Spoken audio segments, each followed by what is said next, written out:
Garett Jones, welcome to Thinking Class. Glad to be here. Thanks for inviting me. Well, thanks for joining me. I always appreciate it when I come out of left field, an anonymous email address with a bunch of questions saying, let's dig into your work, and people respond and jump on. So it's always a very pleasant surprise when people choose to do that. I became aware of your work, I think, through...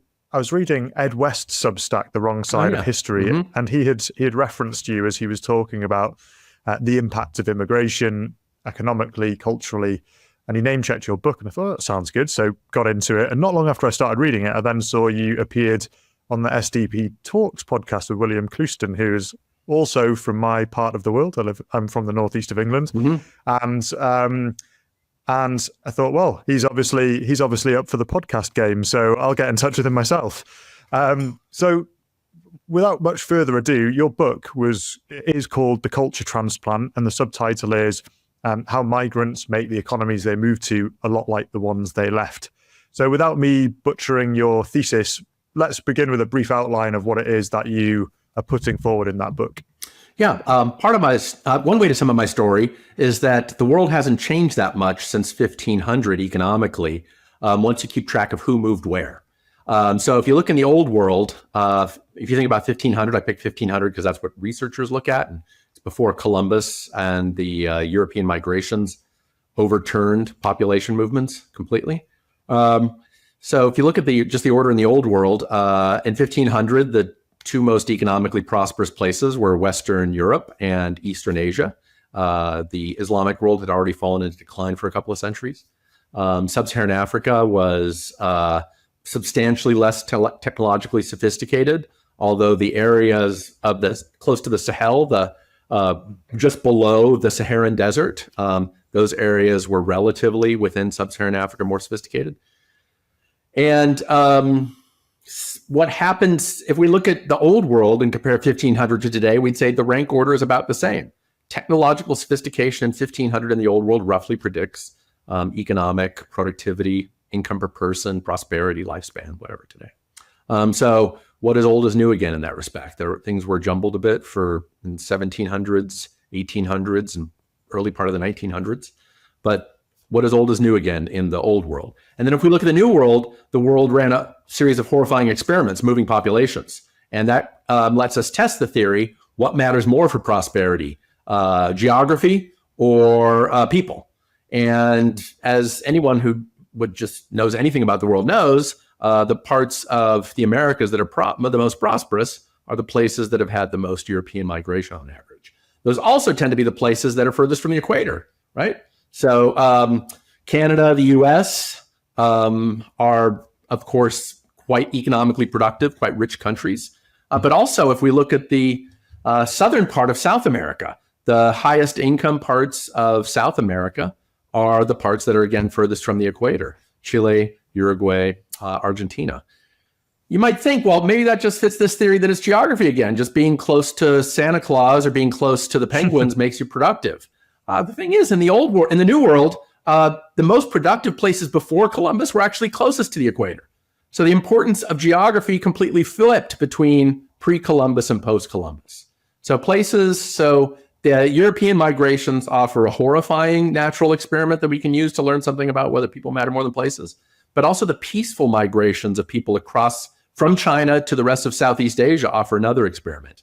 The migration of folks from China to places like Singapore, Malaysia, the Philippines offer us a new experiment, which lets us look at whether migrants can peacefully, by migrating to a new place, change the economy. And indeed, they do. The term that's widely used in academia is that Chinese migrants across Southeast Asia are market-dominant minorities. They did not assimilate to the lower productivity of the places they moved to. So full assimilation, as we know in so many ways, is a myth. And in particular, the countries that have had the most Chinese migration since 1500 are actually the most productive and seem to have the best institutions by normal measures. A pretty good predictor of whether a place has something like liberalism or neoliberalism across Southeast Asia is percentage of migrants from China. So Singapore at the top of the list, Hong Kong and Macau, depending on how one counts that, Malaysia's sort of in the middle. It's about 20-30% Chinese of Chinese descent. Market dominant minority there that gets persecuted, but nevertheless, they make important contributions to the economy. Then you look at a place like the Philippines, where Chinese minorities are very small, but economically dominant community within the Philippines. And 4% just looks like it's not quite enough to completely change the institutions of the country. So if I wanted to give some advice to a lot of poor countries in the world, they should be more like Malaysia, and they should welcome sizable amounts of migration from China so that they can have these market dominant minorities move in, improve the culture and the economy over the course of a couple of generations, become much more productive 50, 60 years from now. Long-term investment, I think it's worth doing. And it's a reminder that migration can be used as a way to improve your nation's institutions if you're choosing wisely. Interesting. So how about and you've touched on it, you've implied it, where do you typically find the immigrants that make the least economic contributions to a society? So China seems to be right up there, and you include tables upon tables within your book of showing here's the economic contribution. So which parts of the world typically provide those kind of migrants? Well, as you would imagine, I try to focus on the positive to give people a sort of way to imagine a good outcome. The answer there is that again, we look at the way things were before 1500, and we say migration from the communities that were least successful, least technologically sophisticated before 1500 would be those that are on the weaker side today. And the two big groups that one would look at if you look at the data assembled by Coleman, Easterly, and Gong in this really nice 2010 paper, you would have to say that it'd be people that Native Americans on average have the least technological sophistication from that age 1500 score, that year 1500 score. And if we look within the New World, the countries that have the highest proportion of Native American populations closer to the equator, as it happens, tend to have the biggest economic problems. Similarly, again, I have to emphasize, this is important to point out in this line of work, there are always exceptions, and much migration is selective, which is well worth pointing out. But the migrations from Africa to the New World have not succeeded as culture transplants that led to a lot of productivity, right? So if one looks across, if one looks within the U.S., Alex Naraste and Ryan Murphy have done some work. Naraste is at the Cato Institute, and he showed that, for instance, within the United States, that migration of folks with lower deep root scores, which in the U.S. case is substantially from sub-Saharan Africa, those places tend to have lower incomes today and have lower freedom scores, lower measures of institutional quality, higher measures of corruption. So these are things that are just true on average. There are many exceptions, but those are the norms as reported by researchers in the field. So you used the term selective immigration before, and I know in the book you pull out how there are some countries like Australia, New Zealand, and up until relatively recently Canada, who've used very selective immigration policies. And when you look at their economic performance, they seem to be booming, I suppose. I guess there are other things. They've got natural resources. Have a lot of things going on, right? There's all this, lots of things going on. And then we've got the US, the UK, the French, and the Italians who have been less selective. And being a Brit, we know that there has been a mass immigration policy since 1997, which has only ramped up, and we're now importing 1.2 million per year the last 2 years, and then subtract 500,000 current British residents out of that equation. And we're very unselective. So I don't know the exact numbers, but we definitely have tens of thousands of Chinese. We have also many thousands Indians, Pakistanis, and lots from sub-Saharan Africa too.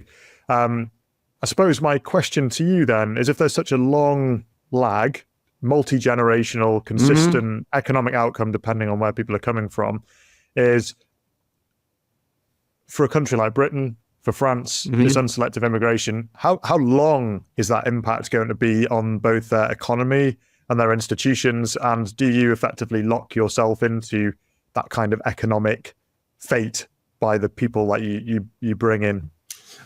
So it's, there's a form of selection that you mentioned there that's really important for me to dive into. So my first book, Hive Mind, was about IQ, national average IQ. And so just using test scores as a proxy of a person's productivity. My third book, The Culture Transplant, is about using more or less the nation you came from as a proxy for your productivity. So a lot of selective migration stories that people talk about really are about using education as some kind of proxy, or educational potential as some kind of proxy for being selective, right? Well, in the British case, my understanding is a lot of folks are coming in through university, right? They're coming in through university admissions. And so that's at least one screen that gets one, that makes sure that you're not likely to have people who are in the bottom half of, say, their country of origin's distribution, right? So it's a form of selection that matters a lot. So, but let me take your case as a hypothetical, right? I've, in 10% Less Democracy, my second book, I actually looked at British GSCE passage rates. Did I get the acronym right there? I said it quickly. GSCE?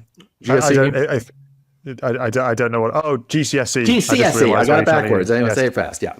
Yeah. And within Britain, all of the well-studied migrant ethnic groups that are in the British data all have at least a 70% passage rate on that exam, right? That is not, 70% isn't perfect, but it's well over half, right? So my first answer to your question is that by the standards of the possible, British immigration is kind of selective, right? When I've been checking the data lately on this to prep for this, the usual estimate for the UK is that migrants have higher education levels and earn more than the average person in the British population. Some of that could be a London effect, right? Of course. But within that group, as you know, but I should say for the audience, migrants from China and India tend to be obviously above the UK average, and migrants from Pakistan and Bangladesh tend to be below the UK average, right?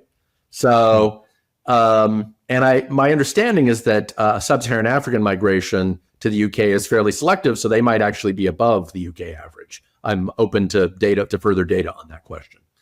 But if we look at the two groups that are the two categories, India and China above average, and Pakistan and Bangladesh below average in terms of educational attainment, it's reasonable to expect that that'll be intergenerationally persistent. Some of this stuff has already been studied in the second generation. And you are sort of, a nation is setting itself up for a future with that, right? Because these outcomes tend to be intergenerationally persistent. We don't know a lot about how to fix this. We don't know about how to create intergenerational equality where there was intergenerational inequality beforehand. So that's a hand you're stuck with. And so it's safe to predict that basically party coalitions will be having to decide within the UK, like which parties are going to fight for which ethnic groups as part of their voting coalition. And so it'll be shaping politics for generations to come. The general story of my research would be that if you're bringing in folks from countries that have a lot of ancestral technological sophistication, what we call a strong deep root score informally, that's going to help you in the very long run. There'll be some social conflict. There'll be some bickering. There may be ethnic frictions that are important. But bringing in folks from the highest performing countries using these era 1500 scores is a good way to set your future on a better path. And bringing in folks from countries where the scores are lower means you're just going to have some difficulties in the foreseeable future. It'll be interesting to see when politicians start to grapple with those questions, because I feel as though that's a real hot button topic that no one wants to go near, which is, okay, we're going to have an immigration policy, but who are the right immigrants? And I know particularly here, one of the conversations you can typically see playing out is if anyone tries to challenge the current status quo around mass immigration, you'll have those who are more supportive of it saying, oh, so you want to sort immigrants into good immigrant, bad immigrant. And the thing is, and from an economic perspective, it actually sounds like those kind of immigrants, at least at a group level, and as we've already talked about, so I'll put a caveat in there, is there's always exceptions, but economically you can start to see data, particularly in the UK, that's starting to show particular groups and nationalities that are much more dependent on the state over the long term. And you picked up something in your book, which in one ways is totally heartbreaking as well, insofar as you said that groups of people with strong family values and strong ties tend to have lower wages, lower economic outcomes, and reliance on government support. And the thing is, outside of the West, most people have those, right? It's actually one thing that we decry here in Britain is there's a big conversation about being the loneliest country in Europe. And obviously there's a long tail off the back of, Catholic Church decision to clamp down on clannishness and become much more of a universalist preacher. And maybe we're just very far downstream of that. And I find that interesting that most groups of people, particularly outside of Europe or people who have seeded from European nations, are going to come from strong family tie backgrounds. And you can see it in the data that there's much more reliance on government support. Yeah, this is something that Alberto Alesina of Harvard, who passed away much too young, that he documented in some work, basically work on family values and the regulation of labor. And it turns out that people who come from strong family values countries are more likely to want the government to regulate the labor market. So that's a correlation, and then economists come along and theorize about the causation, right? That's our job. But once we report the candid correlation that folks who come from strong family values countries are more likely to demand strong government labor regulation, making it harder for the boss to fire you, requiring minimum wages, things like this. These are things that a lot of people on the political left would say, hey, that's a great idea, right? But those of us who are economists, those of us who are sort of more or less proud neoliberals, we say, gosh, all those frictions are going to be a barrier to innovation, a barrier to starting up new companies, a barrier to shutting down unproductive companies. So it's going to make your country poorer in the long run. And so family values are a big tax on the government directly. They're a big tax on government regulation and seem to push it in a way from the values that most economists would embrace, which are these values of innovation. But notice, if we think about it in the simplest way, like the most stereotypical way, Northern versus Southern Europe, that Northern individualism, that interest in treating all people equal and treating strangers as basically morally quite similar to your family, those are strange values historically. And that strange set of values is part of what helps get us neoliberalism and laissez-faire and high productivity. So realizing that that basically being meaner to your family, not being willing to favor your in-group very much is part of the path to prosperity. That's a difficult lesson to come to. But once we realize those values are intergenerationally transmitted, we can be pretty sure that this is going to have implications for the long run. If nations choose to, whether they choose to do it or whether they do it accidentally, if you have a lot of migrants coming from strong family values countries, that'll put pressure on your government to have stricter labor market regulations, worker protecting, and employer disfavoring labor market regulations. Well, I think we're starting to see the tide turn even amongst nations that would have typically been much more predisposed to social welfare. Sweden's a great example, and I'm sure you will be well aware of people who lean politically left within your country and anywhere else that looks to the Scandinavian countries and go, look at what they do, and they've got such high social trust and they can do X, Y, Z. But it's quite interesting that in Sweden, they have started to cool off on their welfare system because of the big influx of migrants since 2015, which I can't remember exactly the percentage, but it's at least 10%, if not approaching 20% of foreign-born people in the population. And now the Swedes, who typically have been held up as a model of social welfare, we now see that trust is eroding because of that civic conflict arising with the greater ethnic religious diversity. Yeah, this is something that a lot of libertarians get excited about, right? Libertarians think, well, we'll bring in a lot of migrants from other countries, and we expect that the people in our country will dislike the new migrants, and that will weaken social trust and will weaken the government voter support for a strong safety net. And so this is all great news if we basically increase social disharmony as an indirect way of weakening support for the safety net, right? So Are there policymakers that actually think that way? I don't know about policymakers, but I mean, libertarians never get elected to office, right? So they're just a bunch of pundits and bloggers. But, folks at the Cato Institute and some folks in my own department will get very excited about the prospect of low-skill immigration because they think that that'll create an ethnic backlash. And that ethnic backlash and a rise in ethnic hatred will indirectly weaken the welfare state. And that's great news for them. As long as you see, if weakening the welfare state is your most important goal, and you don't think there are going to be any other important consequences, well, good for you. Yeah, but it's worth thinking through whether that will have other unintended consequences. I mean, the academic research into social conflict was once rife with the term ethnic conflict, right? And so ethnic conflict as one of many causes of civil wars, for instance. And so, human beings have found a lot of things to fight over the centuries, but ethnic conflict is another one of them. And whether it's a low-grade ethnic conflict or a full-blown civil war, those are things I think to be avoided.